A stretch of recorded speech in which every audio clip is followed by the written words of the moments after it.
Big boss. இன்றைய big boss நிகழ்ச்சி எல்லாருமே பார்த்துருப்பீங்க அப்படின்னு நான் உறுதியாக நம்புகிறேன். இன்று சுஜா வந்து அவங்களோட வாழ்க்கை வரலாறு சொன்னாங்க.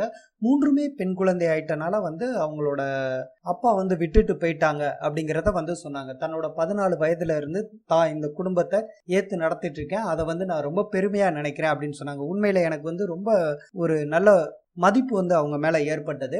ஏன்னா நம்ம எல்லாருக்குமே தெரியும், ஒரு பெண் வந்து இந்த சமூகத்தில் சர்வே பண்ணி வாழ்றது எவ்வளவு கஷ்டமான ஒரு விஷயம் அப்படிங்கிறது நமக்கு தெரியும். அதுவும் இந்த பெண் வந்து 14 வயதுல இருந்து அவங்க அம்மா மற்றும் சகோதரியை வந்து காப்பாத்திட்டு வர்றாங்க. இன்னைக்கு வரைக்குமே அதை செஞ்சுட்டு வர்றாங்க. இது எவ்வளவு பெரிய விஷயம் அப்படிங்கிறது நம்ம எல்லாருக்குமே வந்து தெரியும். இதை தாண்டி இந்த இடத்துல நான் ஒரு சின்ன ஒரு விஷயம் சொல்ல ஆசைப்படுறேன். அதாவது பார்த்தீங்கன்னா, இன்னைக்கும் வந்து பார்த்தீங்கன்னா ஒரு பெண் அப்படின்னாலே கேவலமாக பார்க்கக்கூடிய எண்ணம் வந்து பல இடங்கள்ல இருக்கு. இதுக்கு அடிப்படையாக வந்து பல காரணங்கள் வந்து இருக்கு.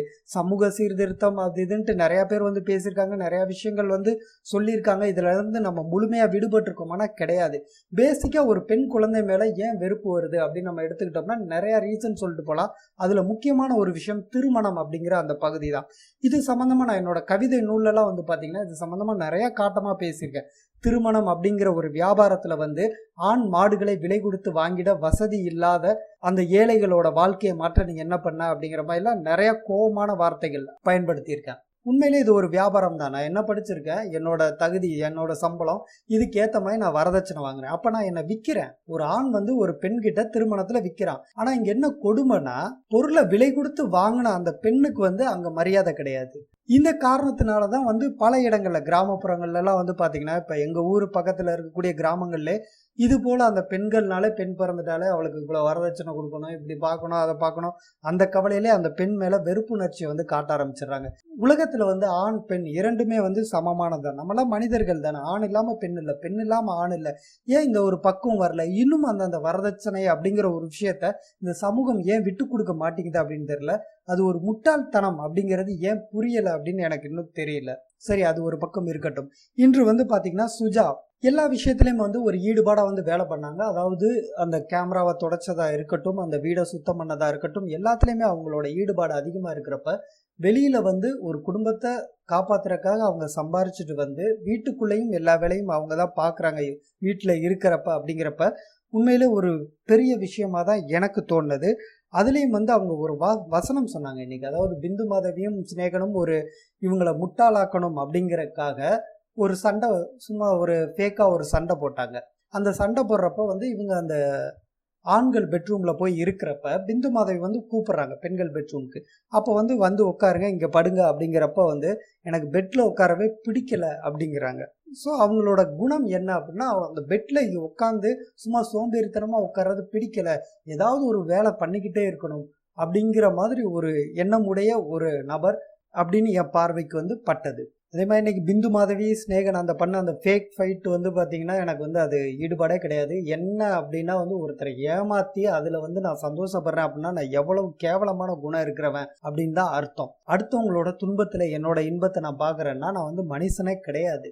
நான் ஒருத்தனை ஏமாத்தினேன்னா என்ன வந்து 10 பேர் ஏமாத்த ரெடியாக இருப்பான். சில பேர் வந்து இது விளையாட்டுக்கு தானே பண்ணாங்க, இதெல்லாம் வந்து ஒரு ஃபன் தானே அப்படிங்கிற வந்து பாயிண்ட் ஆஃப் வியூ போகும். அது ஒரு விளையாட்டா இருந்தா கூட அடுத்தவங்களை ஏமாத்தி அதுல வந்து சிரிச்சு மகிழ்றது வந்து என்னால ஏத்துக்க முடியல.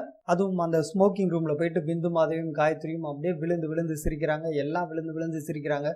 ஒருத்தரை கஷ்டப்படுத்தி அதுல என்ன ஒரு சந்தோஷம் காண்றாங்க அப்படின்னு தெரியல. அது எப்படிப்பட்ட குணம் அப்படிங்கிறதும் எனக்கு புரியல. இதை தாண்டி இன்னைக்கு நிகழ்ச்சியில வந்து பாத்தீங்கன்னா பெரிதாக எதுவும் இல்லை. சிநேகன் வந்து பன்முகத்தன்மை காட்டினாரு.